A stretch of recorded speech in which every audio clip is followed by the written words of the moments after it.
Segala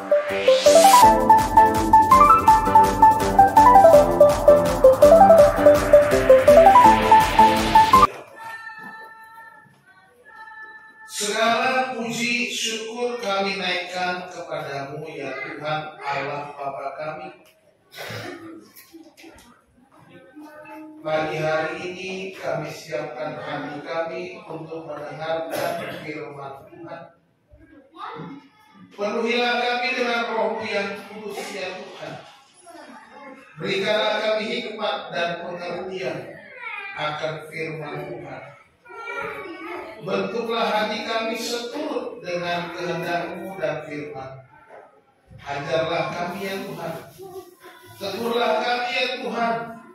Bentuklah kami ya Tuhan. Agar kami menjadi serupa dengan Kristus. Tuhan, saat ini kami siap mendengar firman. Berbicaralah kepada kami pada pagi hari ini.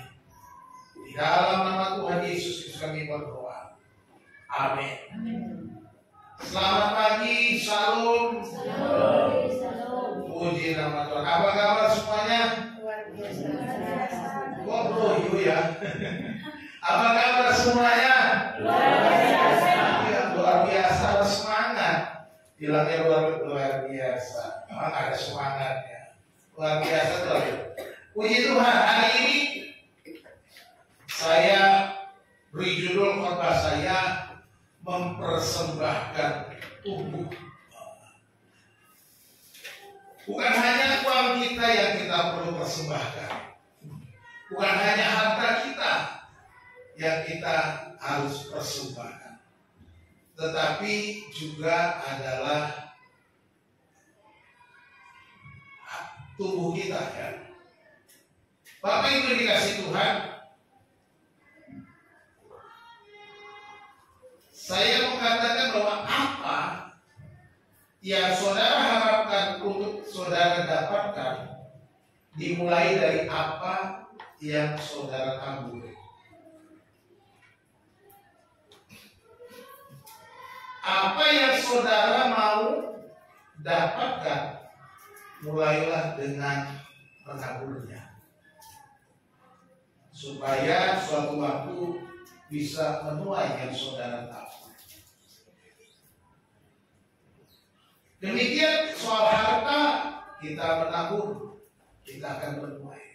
Mempersembahkan tubuh juga adalah menabur, supaya kita bisa menuai. Jangan sampai saudara mengharapkan panen, tapi belum pernah menanam, belum pernah menabur. Tidak ada petani yang panen tanpa menabur, tanpa menanam. Kalau dia hanya menuai, berarti dia adalah pekerja upahan, bukan miliknya. Oleh sebab itu Bapak Ibu sudah dikasih Tuhan, mulailah menabur sejak sekarang untuk menuai di masa depan. Ya. Mulailah menabur, mulai dari sekarang. Jangan tunggu tarsok-tarsok. Ntar besok. Tapi mulai. Supaya ada waktunya saudara menuai. Waktunya tentu berbeda. Mungkin satu hari saudara bisa menuai. 1 minggu, 1 bulan, 1 tahun mungkin bisa menuai. Berbeda-beda. Tetapi mulailah. Jangan ragu untuk menabur. Bapak Ibu dengan saudara, hukum tabur tuai, kita tidak akan pernah mengalami kekurangan. Seperti yang saya saksikan di dalam kehidupan saya, pelayanan kami. Ketika saya menabur, saya justru tidak pernah berkekurangan. Itu prinsip. Karena apa? Karena semua saya tabur, saya tanam akan memberkati saya, akan saya tuai. Jadi tidak akan pernah kekurangan. Marilah kita berlomba-lomba untuk menabur.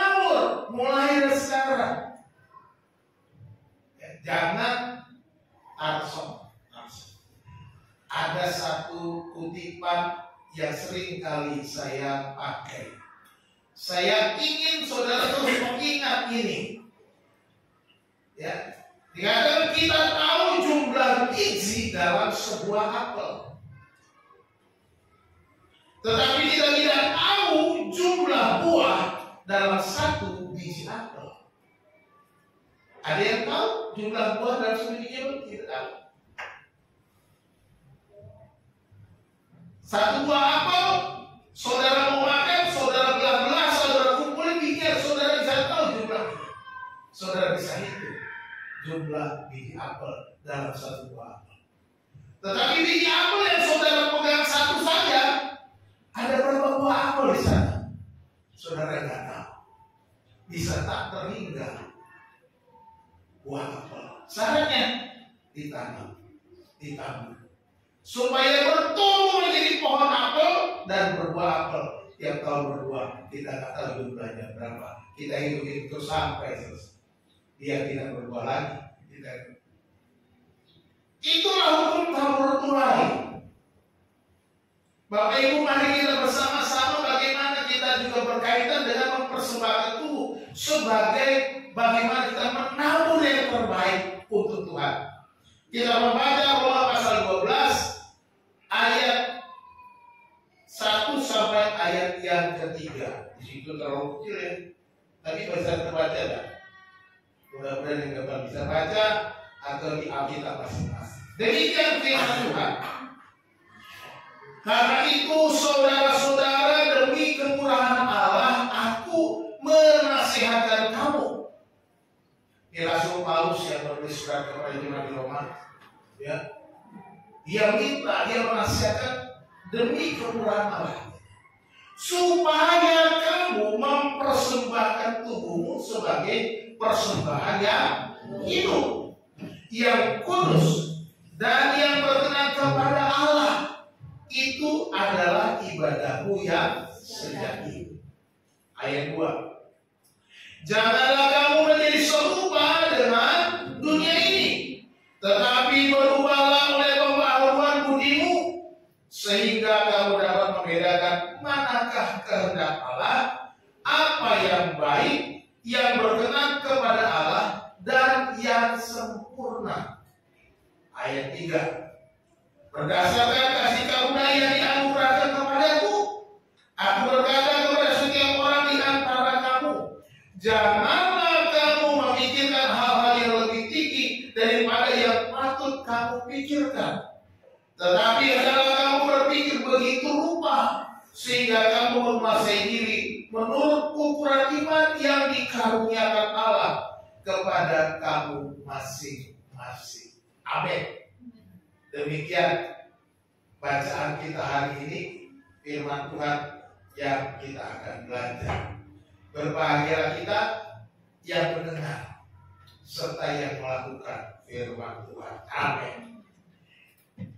Bapak Ibu Saudara yang dikasihi Tuhan, apakah yang dapat kita tabur agar kita dapat menuai? Menaburlah selagi masih ada kesempatan. Bapak Ibu, menaburlah selagi masih ada kesempatan.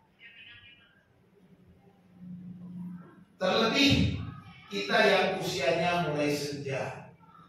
Kalau si Opung bilang sudah menjelang maghrib, ya, sudah mau malam, ya. Ambillah kesempatan untuk menabur. Kalau saudara sudah selesai, tidak buat apa-apa, tidak menabur. Ada lagu kan, hidup ini adalah kesempatan. Bila saatnya nanti ku tak berdaya lagi, hidup ini harus jadi apa?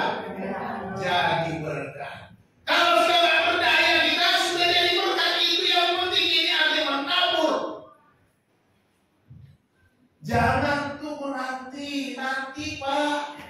Nanti kapan? Hai anak muda, jangan tunggu nanti. Tunggu dulu Pak. Tunggu saya punya penghasilan. Nah,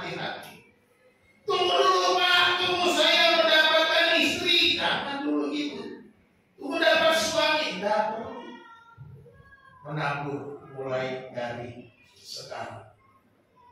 Jadi menaburlah selagi masih ada.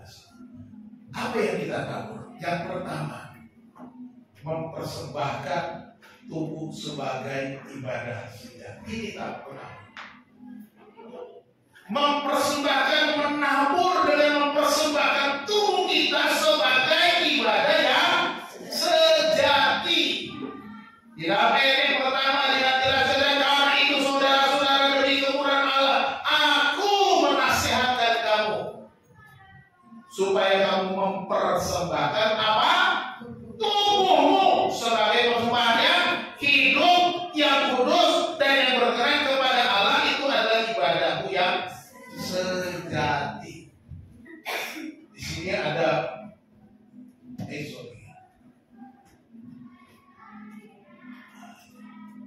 ini bahasa Yunani. Ten logiket latreia. Ten logiket. Ya, ini mana sih itu salah. Cek dulu nih. Masih anak kita. Logiket. Saudara tahu logika? Ini akarnya dari logik. Latreia. Latreia itu artinya sebenarnya melayani. Latreia dari kata latreia. Melayani. Jadi yang dimaksudkan di sini dengan mana tadi kok? Salah baca dulu. Ya, ibadahmu yang sejati tadi itu pelayanan yang masuk akal. Gitu. Mempersembahkan tubuh itu adalah pelayanan yang masuk akal atau reasonable service, ibadah yang patut. Jadi kata latreia ini berbicara tentang ibadah, artinya kita mempersembahkan tubuh kita untuk pelayanan, untuk pekerjaan Tuhan. Kita Roma ditulis oleh Rasul Paulus kepada gereja di Roma supaya gereja-gereja orang-orang percaya di Roma juga mendukung pekerjaan Tuhan, mendukung pelayanannya, karena Rasul Paulus mau pergi menginjil ke Spanyol. Mari partisipasi dong. Sebagai pelayanan, persembahkan tubuhmu sebagai pelayanan yang masuk akal, sebagai pelayanan yang patut untuk Tuhan. Ini yang dikatakan persembahkan tubuh sebagai ibadah yang sejati. Amin. Ibadah yang sejati. Ya, kita lihat di dalam perjanjian lama ada orang-orang yang beribadah. Kita belajar Allah menerima persembahan Habel daripada siapa? Kain. Ini bicara persembahan. Ketika Habel dan Kain memberikan persembahan, apa yang membuat perbedaan? Sehingga Habel diterima dan Kain tidak diterima. Inilah yang penting, bagaimana kita memberi dari hati, memberi dengan segenap keberadaan kita, memberi dengan hal sebagai ibadah yang patut untuk Tuhan. Ini persembahan merupakan persembahan yang layak untuk Tuhan. Gitu. Ketika Habel memberi persembahan, dia berpikir mana yang patut untuk Tuhan, mana yang masuk akal, mana yang terbaik. Dia berpikir dengan baik, dengan jernih, apa yang layak untuk Tuhan. Ini yang harus kita pikirkan. Itu memberi persembahan. Binatang atau harta boleh dikatakan. Korban bakaran pada waktu itu. Ya. Tetapi ingatlah bahwa Habel berpikir, Habel memilih yang terbaik daripada segala ternaknya. Itu yang dilakukan. Dan Tuhan menerima itu sebagai ibadah yang sejati. Ibadah pelayanan yang patut untuk Tuhan. Apakah kita ketika membawa persembahan kita juga berpikir hal yang sama. Layakkah ini untuk Tuhan? Saya pernah, ya bukan jemaat sih, kegiatan ke Rabu Gembira. Persembahan, uangnya sudah sobek masih dikasih persembahan. Layak nggak? Mendingan gak usah dipersembahkan, karena uangnya sudah sobek, nomor serinya sudah nggak ada sebelah, nggak bisa dipakai. Lebih baik saudara koleksi aja sendiri. Akhirnya ya sudah, saya koleksi sendiri. Di meja saya di kantor tuh ada 2 lembar. Ada uang 20.000, ada uang, kalau nggak salah uang 5.000 satu. Uang dua-duanya nggak terpakai, sobek. Dan saya simpan. Apakah kita berpikir ketika kita bawa persembahan kepada Tuhan, layak itu? Nah, ini berbicara persembahan tubuh, mempersembahkan tubuh. Kita harus berpikir dengan baik. Pelayanan apa yang lainlah untuk Tuhan yang aku bisa berikan? Kita belajar lagi. Ini adalah contoh teladan yang paling luar biasa. Ini mempersembahkan tubuh. Allah menerima pengorbanan Kristus di kayu salib untuk mengampuni dosa kita. Yesus Kristus Tuhan, Dia datang mempersembahkan tubuhnya, mati di atas kayu salib, digantung, dihina, mencucurkan darah, mati untuk saudara dan saya, mempersembahkan tubuh. Ini adalah ibadah yang patut bagi Tuhan. Ini pelayanan yang terbaik. Ini ada contoh yang paling pas. Bagaimana Kristus memberikan seluruh hidupnya hanya untuk saudara dan saya. Bagaimana Kristus memberikan seluruh nafasnya untuk mengampuni kita, menanggung dosa kita. Inilah pelayanan ini. Dia persembahkan tubuhnya sebagai korban penghapus dosa.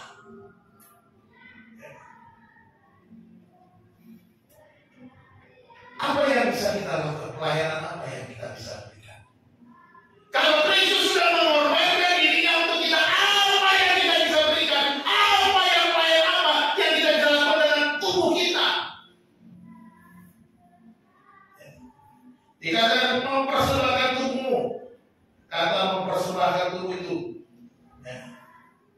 ini bahasa Yunaninya, paraskesai somata. Somata itu tubuh dalam bentuk jamak.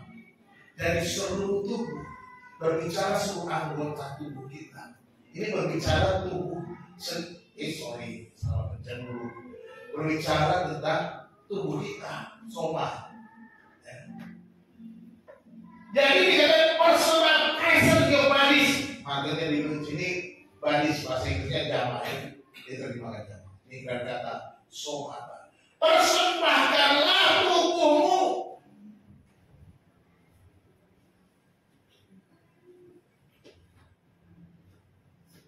Seluruh anggota tubuh kita, persembahkan seluruhnya. Itu sebabnya lagu sekolah minggu diajarkan. Hati-hati gunakan tanganmu. Hati-hati gunakan matamu. Hati-hati gunakan mulutmu. Hati-hati gunakan kakimu. Lakukan pelayanan dengan mulut, dengan mata, dengan telinga, dengan kaki, dengan seluruh tubuh kita. Karena Bapa di surga selalu lihat ke bawah. Hati-hati gunakan matamu. Tuhan selalu melihat. Kita gunakan gak seluruh tubuh kita untuk melayani Dia. Kita gunakan gak seluruh tubuh kita untuk persembahan yang hidup, yang berkenan, yang sempurna. Ya. Ini ibadah sejati. Jadi jangan sampai kita tidak mau melayani Tuhan. Ibu, layani ya. Aduh, yang lain dulu deh. Ayo Pak, layani nanti dulu deh. Nggak bisa Pak. Jangan. Ketika kita menolak pekerjaan atau menolak pelayanan, sama dengan kita menolak Tuhan. Ya kan? Pak Gembala sudah minta, tapi saudara merasa ini itu dan anaknya alasan. Saudara, berarti saudara nggak mengerti Pak Gembala saudara itu wakilnya Tuhan sudah pilih untuk pekerjaan Tuhan. Menolak Pak Gembala, menolak Tuhan juga. Nah iya orang Pak Gembala mintanya untuk melayani Tuhan kok, bukan melayani Pak Gembala. Lalu kita tolak, berarti kita tak mau. Ngapain melayani Tuhan? Jangan sampai kita lupa. Ada persembahan yang layak yang harus kita berikan, yang masuk akal. Pikirkan dengan baik, pikirkan dengan matang, apakah itu patut? Ya. Persembahkanlah tubuhmu katanya. Ya. Sebagai persembahan yang hidup, yang kudus, yang berkenan kepada Allah.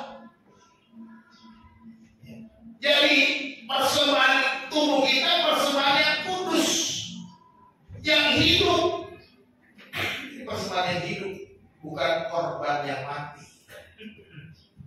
Uang kita benda mati memang, tetapi kita juga perlu tubuh kita, benda hidup ini kita persembahkan untuk Tuhan. Jangan cuma uangmu. Akan saya sudah cukup adalah sumbangan dan bergereja. Saya kasih perpuluhan, saya kasih persembahan, saya bantu pekerjaan Tuhan, cukuplah. Saya tidak usah terlibat yang lain. Kan saya sudah bayar. Berarti saya aman-aman saja. Emang mau mencoba Tuhan? Tidak. Semuanya harus kita lakukan. Memberi persembahan berupa uang, harta saudara, itu perlu. Tetapi juga memberi tubuh saudara untuk Tuhan, itu penting. Jadi jangan dipisah-pisah. Semuanya harus kita berikan untuk Tuhan. Persembahkanlah tubuhmu sebagai persembahan yang hidup. Hidup. Yang kudus artinya tubuhmu, dirimu, dari ujung rambut sampai ujung kaki, jaga kekudusan sebagai persembahan kepada Tuhan. Yang kudus. Dari ujung rambut sampai ujung kaki, persembahan tubuh itu persembahan yang kudus. Persembahan yang spesial. Yang sudah kita berikan sepenuhnya untuk Tuhan. Artinya kita mendedikasikan hidup kita untuk Tuhan. Persembahan khusus. Ya. Yang hidup, yang kudus itu artinya ini tubuhmu spesial, persembahan spesialnya. Ini yang terbaik daripada seluruh harta. Yang kudus dan yang berkenan kepada Allah. Artinya apa? Yang Tuhan mau. Seperti persembahan Habel, seperti persembahan Yesus kepada menyerahkan dirinya, Tuhan berkenan. Tuhan menerima persembahannya. Kenapa? Dia sudah berkenan persembahan yang hidup, yang kudus, yang berkenan kepada Allah. Bapak Ibu Saudara yang dikasihi di Tuhan, bagaimanakah kita dapat mempersembahkan tubuh? Saya katakan jangan tunggu nanti. Persembahkanlah tubuhmu mulai dari sekarang. Ini sama dengan menabur. Saudara tidak akan rugi ketika saudara melibatkan diri dalam pekerjaan Tuhan, melibatkan diri dalam pelayanan, melibatkan diri dalam kemuliaan Tuhan. Tidak akan pernah mengalami kerugian. Saya katakan pasti. Saudara akan beruntung. Kenapa? Suatu waktu saudara akan beruntung. Karena firman Tuhan 1 Korintus berapa?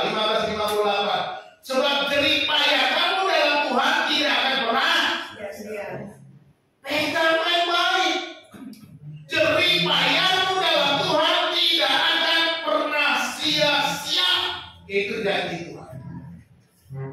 Jadi menabur, jangan tunggu nanti. Lakukan pekerjaan Tuhan, berikan yang terbaik. Panitia Natal berikan yang terbaik untuk Tuhan. Semua all out. Waktumu, hatimu, pikiranmu, hartamu, berikan semuanya untuk Tuhan. Supaya apa? Tuhan dimuliakan. Bukan jadi macam-macam. Ketika Tuhan dimuliakan, dan Tuhan akan memberkati. Amin. Ketika Tuhan ditinggikan, saudara akan diangkatnya, saudara akan dimuliakan, saudara akan dibalas, saudara akan diberkati oleh Tuhan. Itu tujuannya. Muliakan Tuhan tujuannya. Jangan tujuannya supaya saya dapat untung. No, bukan itu. Jangan dibalik ya. Tujuan kita memuliakan Tuhan, mempersembahkan seluruh hidup kita untuk Tuhan, supaya Tuhan dimuliakan. Kemudian Tuhan akan bekerja, sebab Tuhan melihat hati. Dia tahu hatimu, Dia tahu apa yang ada dalam pikiranmu, Dia tahu apakah kau punya akal bulus atau punya tulus hati. Dia tahu orang-orang yang tulus akan menerima upahnya. Orang-orang yang punya akal bulus, Tuhan katakan, kau terima sendiri upahmu. Sudah terima tak? Sudah juga. Jadi jangan kita memikirkan hal-hal yang untuk kepentingan sendiri. Itu bagian kedua. Tapi kita mau memuliakan Tuhan sebagai persembahan tubuh kita. Ini adalah ibadah yang sejati. Jadi yang kita tabur pelayanan kepada Tuhan dengan tubuh kita, dengan kekuatan kita, dengan waktu kita, dengan segala keberadaan kita dari ujung rambut sampai ujung kaki. Persembahan yang hidup, yang kudus, yang berkenan kepada Allah. Itu adalah ibadah yang sejati. Ibadah yang masuk akal, ibadah yang layak, ibadah yang kemudian apa lagi yang kita bisa tabur? Tentunya persembahan tubuh dengan pembaharuan budi. Tadi persembahan tubuh sebagai ibadah. Sekarang persembahan tubuh itu dengan pembaharuan budimu. Ya, ayat 2. Janganlah kamu menjadi serupa dengan apa? Dunia ini, tetapi berubahlah oleh pembaharuan budimu, sehingga kamu dapat membedakan manakah kehendak Allah, apa yang baik, yang berkenan kepada Allah, dan yang sempurna. Kata dunia di situ dari kata aion, itu terjemahnya bisa dikatakan berarti zaman. Janganlah kamu menjadi serupa dengan zaman ini. Setiap orang hidup di zaman yang masih hati-hati. Setiap zaman punya bahaya-bahaya yang harus tidak boleh kita tiru. Jangan kamu hidup seperti orang-orang di zaman ini yang hidupnya jauh dari Tuhan. Itu yang dimaksudkan. Hidupnya menjauhi Tuhan, menyembah berhala, hedonisme, dan sebagainya. Tidak peduli dengan orang lain, tidak peduli dengan sesama. Inilah dunia yang dimaksudkan, zaman yang dimaksudkan. Zaman kita sekarang, ya, tentunya kita bisa lihat kondisi zaman sekarang.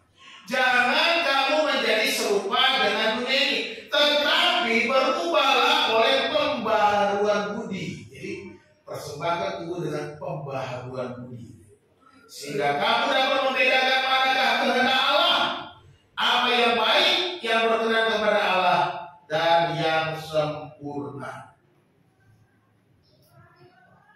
Bapak itu yang dikasih Tuhan, pembaharuan budi. Ini bukan si budi yang ada di dalam buku bahasa Indonesia. Dalam waktu saya SD kan belajar bahasa Indonesia di zaman dulu. Ini budi, ini bapak budi, ini ibu budi, bukan budi yang itu ya. Pembaharuan budi di sini pembaharuan akal kita. digunakan kata akal. Ya, nanti kita lihat. Jadi dikatakan jangan serupa dengan dunia ini, not fashion, not conform. Ya, itu ya. Jangan kamu conform dengan dunia, jangan fashion itu mengenakan gaya dunia. Jangan pakai style dunia ini. Ya. Ini yang dimaksudkan. Jangan kamu pakai gaya-gaya dunia. Ya, gaya dunia kan tidak tampil luar keren, tapi di rumahnya ada kaca. Jangan. Kamu harus tampil apa adanya. Jangan tampil di depan orang supaya kamu dapat pujian. Kamu di dalam hebat orang itu. Saudara lihat, kadang-kadang orang menilai dunia ini apa? Dari ujung rambut sampai ujung kaki, berapa dia harganya? Dia lihat bajunya merek apa, sepatunya, lalu tasnya, kacamatanya, cincinnya, emas atau berapa gram. Kan itu hitungannya. Dunia kan menilai itu. Kita juga mungkin itu supaya dihargai ya. Kita mungkin cari lah tasnya cacing. Hermes itu kan artinya cacing ya. Hermes. Tasnya Hermes. Oh, ikat pinggangnya Sike tuh. Calvin Klein. Wah, supaya kelihatan kacamatanya kalau saya itu Montblanc, tapi belinya 100.000 di online. Merek itu Montblanc tapi palsu kan gitu. Lama banget. Ya kan? Tapi ya kita mau kelihatan gaya. Nah ini yang dikatakan jangan gunakan cara-cara dunia supaya kita kelihatan lebih berharga, lebih bernilai. Itu bukan yang dipersembahkan kepada Tuhan. Jangan persembahkan tubuh dengan cara-cara dunia. Jangan sama itu confirm dengan dunia ini. Jangan. Harus berubah, berbeda. Jelas sekali dikatakan janganlah kamu menjadi serupa dengan tetapi berubahlah oleh pembaruan budi sehingga kamu dapat membedakan manakah kehendak apa yang baik yang berkenan kepada Allah. Kalau kita sudah melakukan jangan serupa tetapi mengalami perubahan. Tapi sehingga kita dengan pembaharuan budi dapat membedakan kehendak Allah. Kata membedakan itu dari kata dokimazo. Ya, saudara yang pintar dikit. Ya, kalau saudara kita di seberangan pakai bahasa Al-Quran, bahasa Arab, masa kita nggak boleh? Saudara jangan mau kalah. Ada Alkitab pakai dokimazo, artinya itu proof. Membedakan di sini kita kan membedakan kalau dapat, tapi dalam bahasa Inggris dia to proof. Ya, ini berarti apa? Dengan kita pembaruan budi yang tidak sama dengan dunia, kita bisa membuktikan kehendak. Ya, bagaimana yang kita buktikan? Apa yang baik, apa yang berkenan, apa yang sempurna. Jadi kita harus menunjukkan siapa Bapakmu, kita katakan.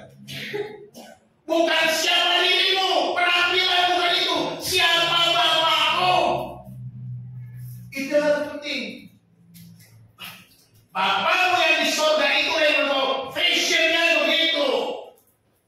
Seperti yang Allah mau itu dimasukkan ketika kita mengalami perubahan atau pembaharuan budi, maka kita membuktikan kehendak Allah.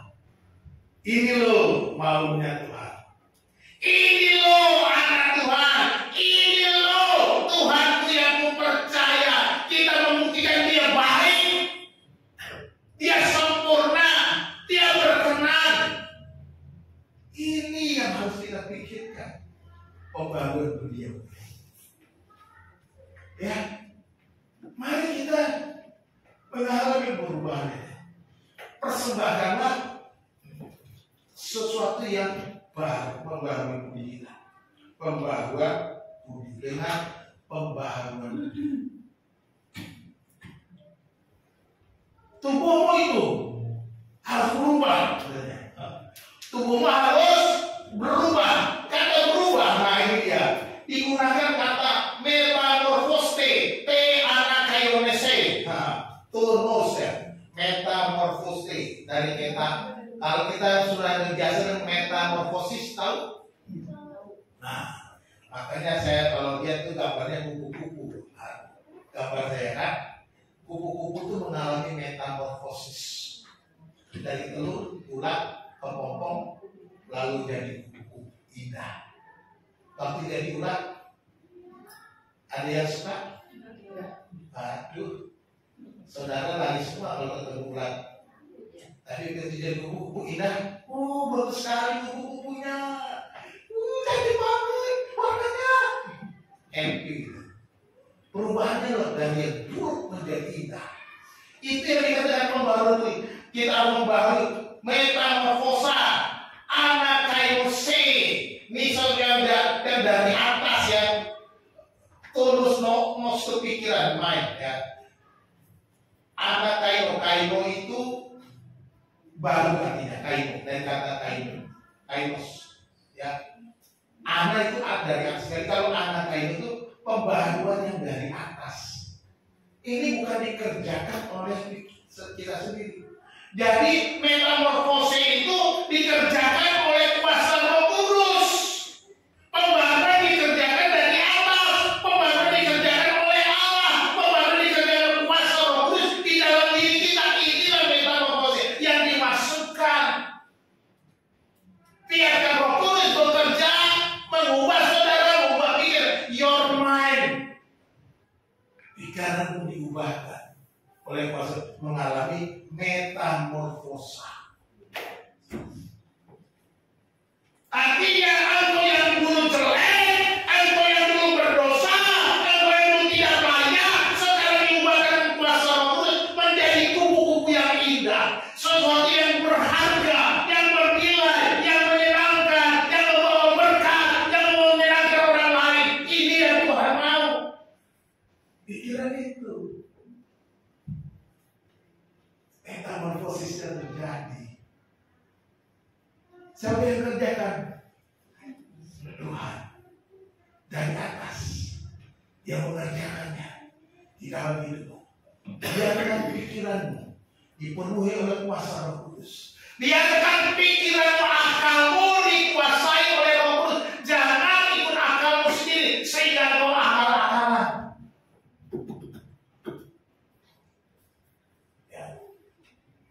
Metamorphose, anakaionese, tonos, transform by renewing of your mind. Ingat kupu-kupu, ada perubahan 180 derajat cara berpikir. Jadi kalau kita ikut Tuhan, ingat kupu-kupunya. Saudara adalah kupu-kupu yang indah, bukan kupu-kupu malam. Jangan jadi kupu-kupu malam, kupu-kupu yang indah. Kupu-kupu malam itu ngengak, ya kan? Jadilah kupu-kupu yang indah, karena ada perubahan yang jelek kan jadi bagus. Ya. Perubahan 180 derajat, jangan 360 itu balik lagi namanya. Nah, begitu sampai di situ sudah selesai. Jangan balik lagi sini, itu namanya kembali ke ubahan. Inilah yang Tuhan mau, persembahkan tubuhmu dengan pembaharuan budimu. Akalmu diperbarui oleh kuasa Roh Kudus. Amin. Serahkan sehingga persembahan kita tabur, bukan asal-asalan. Yang ketiga, persembahkan tubuhmu dengan ukuran iman yang tepat, yang sesuai. Ayat 3, berdasarkan kasih karunia yang dianugerahkan kepadaku, aku berkata kepada setiap orang di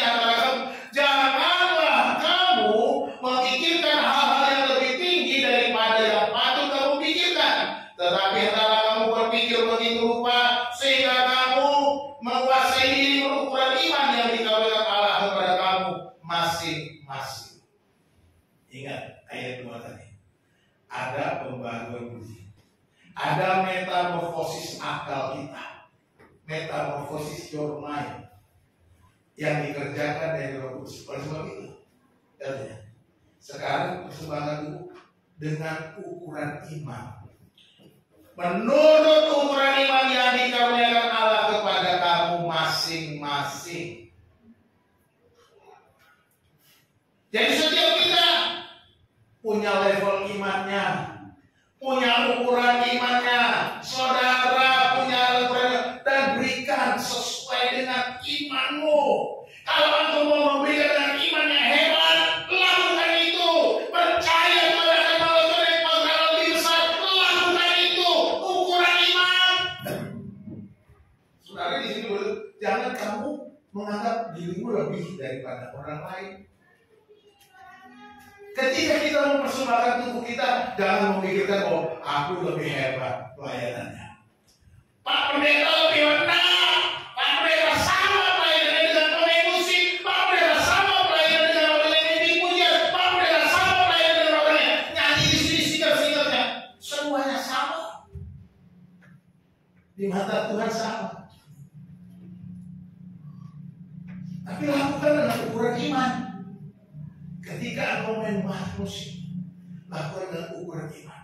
Aku mau beri yang terbaik. Ketika engkau menjadi singer, berikan yang terbaik. Bukan asal nyanyi, bukan asal tampil, untuk joget bukan. Kalau saudara kita mau punya ruangan yang luas, kita punya penari latar. Jangan sampai menari asal menari supaya tampil, bukan. Tapi persembahkan dengan ukuran iman.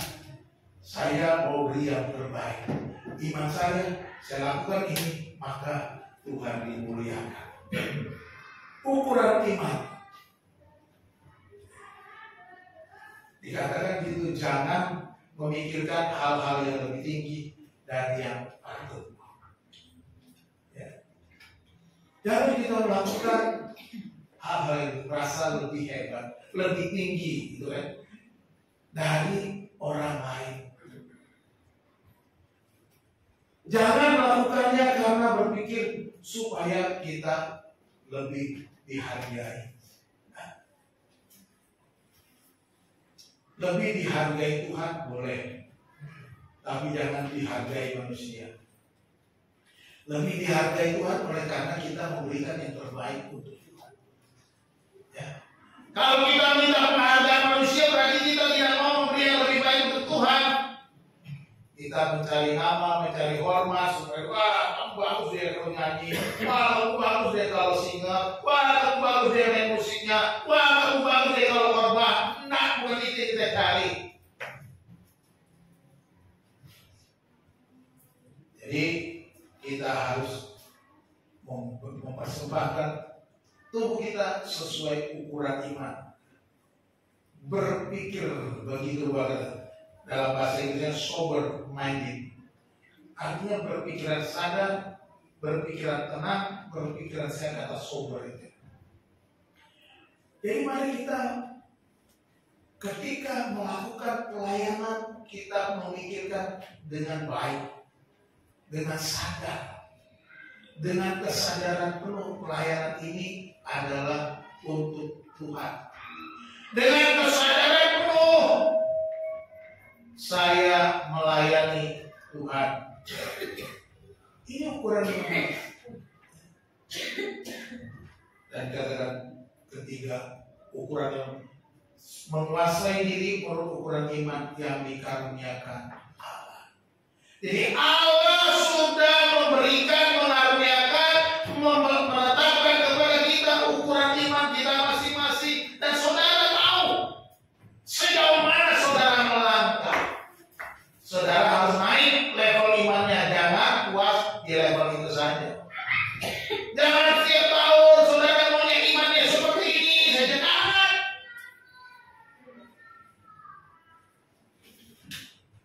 Sebagai satu contoh, orang yang mau naik level iman,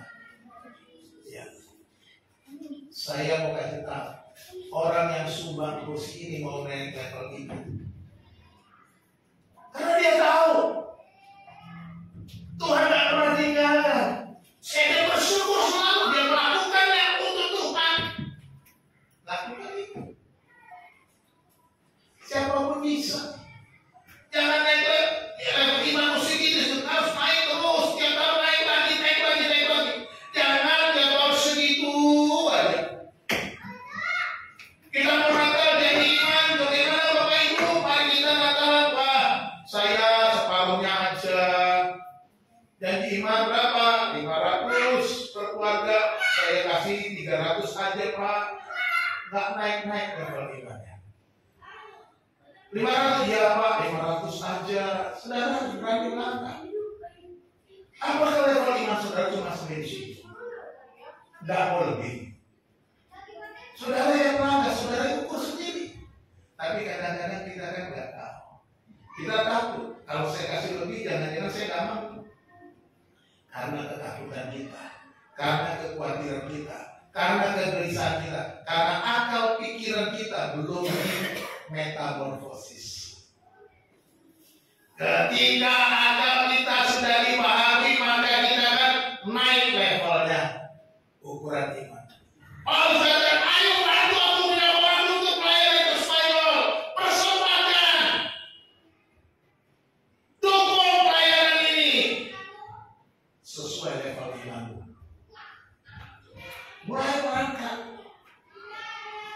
Saudara, jangan khawatir. Kabur, dan saudara menuai. Jadi kita di sini setiap kita dituntut mempersembahkan tubuh menurut ukuran iman. Ya.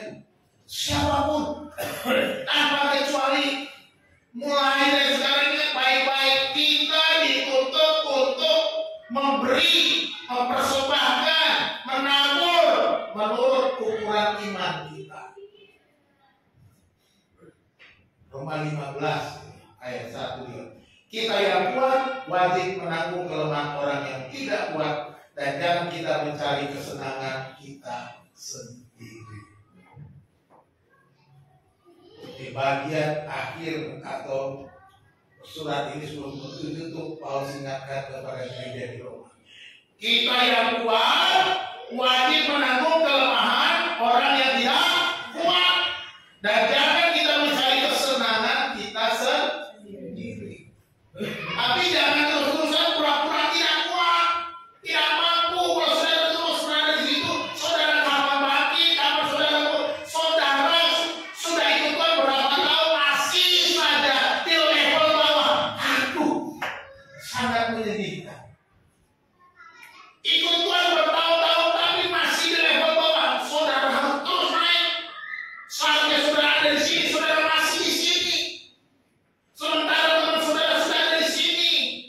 Harusnya saudara ada di atas, tapi saudara masih ada di bawah. Orang saling menyalip. Kenapa? Ketakutan, kekhawatiran, keraguan-keraguan itu yang terjadi.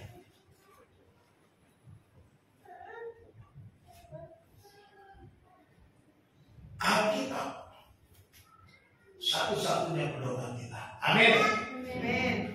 Lakukan. Kalau saudara anggap ini pedomannya, ini adalah standarnya, lakukan. Dan terima dan ikut sesuai dengan standar dan level. Jadi firman Tuhan bukan jadi Pak Pendeta. Ini yang harus kita pegang. Jadi mari kita mempersembahkan tubuh kita. Kita mau supaya kita menolong sesama, melayani, menolong yang lemah. Tapi jangan saudara terus dalam kelemahan. Naiklah, kejarlah level yang lebih tinggi supaya saudara dapat menabur yang mempersembahkan tubuh dengan ukuran iman yang tepat, bukan asal-asalan. Saudara bisa beri segini, saudara masih kasih ukuran iman saudara. nggak pernah naik. Sangat menyedihkan. Kesimpulannya, kita masuk ke kesimpulan. Dari yang kita pelajari ini, yang pertama, tidak cukup hanya beriman kepada Yesus, tetapi harus mempersembahkan tubuh, berkorban. Jadi jangan berhenti hanya percaya, harus mau mempersembahkan tubuh kita, berkorban untuk Tuhan. Itu yang kita pelajari ya. Pelajaran kedua, persembahan tubuh adalah memberi diri untuk melayani Tuhan. Persembahkan tubuhmu adalah melayani, memberi diri kita untuk melayani Tuhan. Ya, berilah dirimu untuk pekerjaan Tuhan. Yang ketiga, melayani Tuhan harus dengan karunia dan ukuran iman. Ya, berilah. Layani Tuhan menurut ukuran iman yang saudara miliki. Yang keempat, mempersembahkan tubuh haruslah melalui transformasi kehidupan, transformasi akal pikiran, metamorfosis, perubahan yang sepenuhnya, perubahan menjadi baru sama sekali, gitu ya. Sesuatu yang baru, benar-benar baru, dari ulat menjadi kupu-kupu terbaru. Ini yang disebut transformasi kehidupan. Inilah pelayanan kita lakukan. Dan yang kelima kita simpulkan, melayani Tuhan adalah persembahan yang masuk akal dan yang berkenan kepada Tuhan. Inilah persembahan yang masuk akal. Melayani Tuhan adalah persembahan yang masuk akal. Jadi kalau saudara tidak melayani Tuhan, saudara masih belum masuk akal melayani Tuhan. Belum dia saudara. Saudara perlu bertobat. Inilah pelajaran yang kita dapatkan dari Roma 15 ayat 1 sampai ayat 3. Mempersembahkan tubuh. Yang pertama, mempersembahkan tubuh sebagai ibadah yang sejati. Mempersembahkan tubuh adalah ibadah yang sejati. Bagaimana kita mempersembahkan tubuh? Layani Tuhan selama masih ada kesempatan. Hidup ini adalah kesempatan. Hidup ini untuk melayani Tuhan. Amin. Melayani Tuhan selagi masih ada kesempatan. Yang kedua, mempersembahkan tubuh dengan pembaharuan budi, pembaharuan akal pikiran kita, metamorfosis akal kita, perubahan 180 derajat, perubahan sesuatu, pembaharuan yang berasal dari siapa? Dari Roh Kudus, pembaharuan yang datang dari atas. Anakaios, ya. Anakaios. Perubahan pikiran haruslah transformasi total, transformasi total, metamorfosis, perubahan total. Kalau kau hidup dengan judi, jangan judi lagi.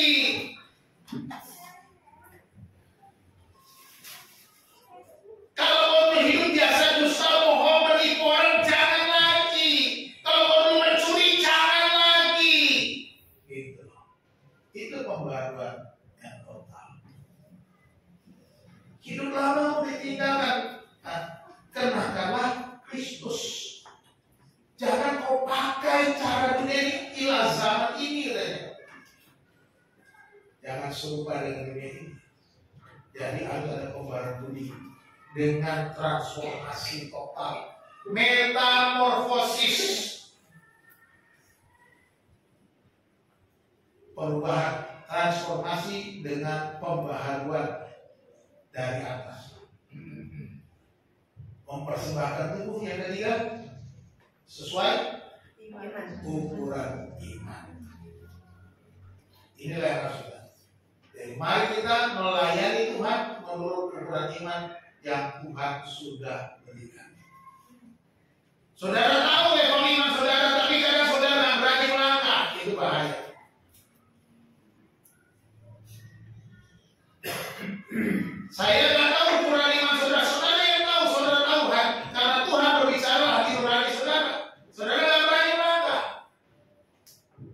tidak berani melayani Tuhan. Hati-hati. Kita belum mempersembahkan apa-apa. Kita belum menabur. Tabur dari sekarang. Supaya kita menuai dari masa depan. Amin. Tuhan Yesus memberkati kita. Mari kita bersatu dalam doa. Segala puji syukur kami naikkan kepada-Mu ya Tuhan Allah Bapa kami yang baik. Kami mengucap syukur atas firman Tuhan yang sudah kami baca, kami renungkan bersama. Supaya kami menabur dengan mempersembahkan tubuh kami. Tubuh yang kami punya. Dari ujung rambut sampai ujung kaki.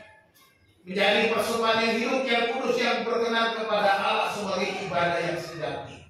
Melayani Engkau ya Tuhan, selagi kami masih kuat.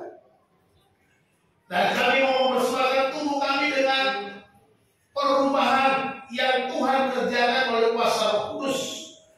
Mengubah akal pikiran kami sehingga kami memiliki pikiran-pikiran kudus yang berkenan kepada Allah. Dan mempersembahkan tubuh kami sesuai ukuran iman.